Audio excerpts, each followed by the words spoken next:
In fact, all of the wars that took place before the conquest of Mecca were defensive. This is Daughter of Christ. Welcome. I'm really glad you've joined me here because I'll be doing one of my favorite pastimes, deconstructing Dawah deception, to show you exactly how they practice their deception on their audience. When Dawah gangs are presented with any challenge, the Dawah deception process is a very simple 3 steps. Step 1, deny or play victim. Step 2, deflect, which is changing the direction of the conversation gradually to a different endpoint, interjecting completely random and unrelated information, hinting that Islam is actually more positive and beautiful than the audience thinks, and thereby leading to step 3, which is distracting the audience's attention from the original question that was at hand, bridging the steps in between with lies. Let's have a look at the example. I'm just going to be honest with you. Like, for example, the warlord comment that you made. The challenge here from Jordan Peterson was calling Muhammad a warlord. Let's see how he follows the Dawah deception steps. Okay, about the Prophet, I think that is part of the problem. I have to be honest, because I want to get to that. Dr. Jordan, here's the thing.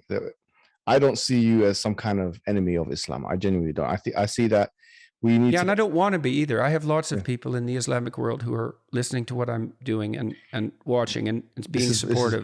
This is part of it. Notice how Muhammad Hijab immediately jumps into playing victim, saying, quote, "I do not see you as an enemy of Islam," when this was never the issue to start with. The question was on whether or not Muhammad is a warlord, which is a legitimate question. But he changes it into making it about being an enemy to Islam. Unfortunately, Jordan Peterson falls into that trap and says that he is not an enemy to Muslims as many of them watch his material. This is a very common trap. The Dawah gangs love to guilt trip anyone who challenges Islam by accusing them of hating Muslims. They do this to protect Islam against any challenge or scrutiny, even though they've been told repeatedly that this is not the case. You can be against Islam as a religion but love the Muslim people. But sadly, Jordan Peterson swallows the bait, and the first step of playing victim was successful. And here's what I'll say to you. No, I can tell you that as a matter of fact. Like, my close friends and traditionalist Muslims listen to you. I mean, that's for sure. In fact, they love your you stuff. Think they'd have something better to do? No. Because a lot of your views kind of coalesce with the Islamic viewpoints, especially on like the nuclear family, on alcohol. I know you've done your PhD on alcohol, actually, your thesis. And obviously, Islam is one of the only religions in the world that bans alcohol completely, and drugs and stuff. Notice the interjecting of completely random and unrelated information, hinting that Islam is a beautiful religion, talking about the alcohol being banned in Islam and how Jordan Peterson's thesis was on alcohol. Yeah, not very subtle. We know what you're doing. Why don't you get back to the question whether or not Muhammad was a warlord? But going back to the point, like, we said we want to build bridges, and we said we want to understand each other. And I think what you said there is important. We do have 2 evangelizing religions. Notice how he says, let's get back to the point, and then he does not get back to the point. The point was not building bridges, and it was not the evangelizing religions. The point was whether or not Muhammad was a warlord. Let's watch him move on to step 2. We have to look at the character and the life story of the Prophet, because with the Prophet Muhammad, here's 2 things that we have to look at. Number 1, there was the Meccan period, and I'm sure you're aware in that period, the Prophet Muhammad was, first of all, he was an orphan. The mentioning of Muhammad being an orphan is a pity play to get the emotion of the audience involved, and still has nothing to do with the subject. What does being an orphan as a child have anything to do with being a warlord? It's a completely random bit of information to speak emotionally to the audience rather than directly addressing the question of Muhammad being a warlord. And then he got married to a woman at the age of 25. Her name was Khadija. She was actually his boss. And then after that, he said that he received revelation at the age of 40 in the mountain, in the cave, sorry. And then after that, there was a time of persecution. And then after that, he went to different places. He went to Ta'if, which is a place outside of Mecca. He went to Al-Aws wal-Khazraj, who are 2 clans, 2 tribes. And what it was is that he was trying to get support for his project, or the monotheistic project, because he was being boycotted, etc. He eventually got it from Al-Aws wal-Khazraj, these 2 tribes, because they actually believed in the religion of Islam. This is documented like without a shadow of a doubt.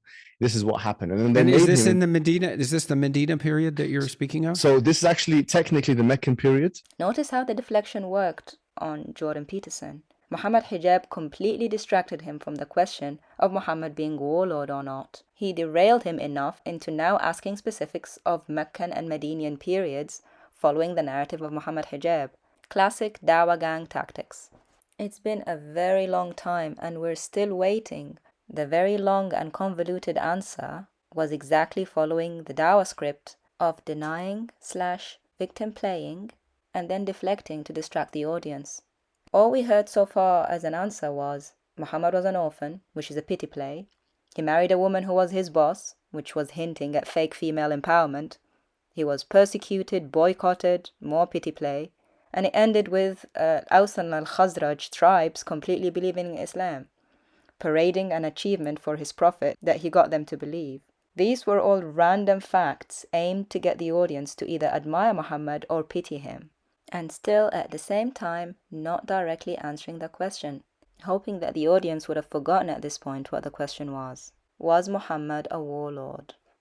Okay, still the Meccan period. Yeah, so right okay. before Medina literally was established, because Medina is it was so called after the Prophet, because Medina just literally means the city in Arabic. It was called Yathrib before, and then they changed it into Medina to Nabi, like the city of the Prophet, and so that's why it was kind of called Medina after that. In that time period, so you got 13 years of Medina. The vast majority, I'm not going to say all, but the vast majority of wars that took place, in fact, all of the wars that took place before the conquest of Mecca were defensive. Now that the audience is sufficiently confused with guilt trips, victim playing, deflections, distractions, and pushing and pulling on them emotionally with random facts, they are now well primed to receive a bold-faced lie. In fact, all of the wars that took place before the conquest of Mecca were defensive. So apparently, all the wars that took place before the conquest of Mecca were defensive. Oh, really? What if I told you that that is the exact opposite of the truth? Let's go to a Muslim site that talks about Muhammad's battles.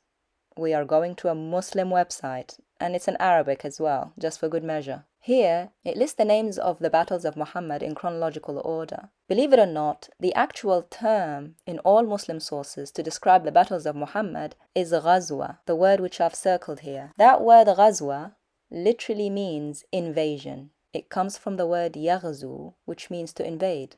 Here is Al-Ma'ani dictionary defining the word. Ghazwa is an attack, incursion, raid, or aggression. And it even cites Muhammad's military campaigns as an example, a military campaign or expedition. Obviously, an expedition is where you go out from where you are to another place. It is not defensive. So let's stay with the same site. See how many invasions of Muhammad are listed here? Notice that the same word, ghazwa, meaning invasion, is consistent throughout the list, proving that the early Muslims knew what to call it what it was. Each of those quote-unquote battles was a ghazwa, an invasion. Here it lists 23 invasions before the conquest of Mecca. 23 whole invasions. In fact, all of the wars that took place before the conquest of Mecca were defensive. And just for good measure, we'll take an example from that site. I'll put a link to it in the description. Ghazwat Dawmat al-Jandal, the invasion of Dawmat al-Jandal. It occurred in the 5th year after Hijrah, which is a full 3 years before the Meccan conquest. Remember what Muhammad Hijab said?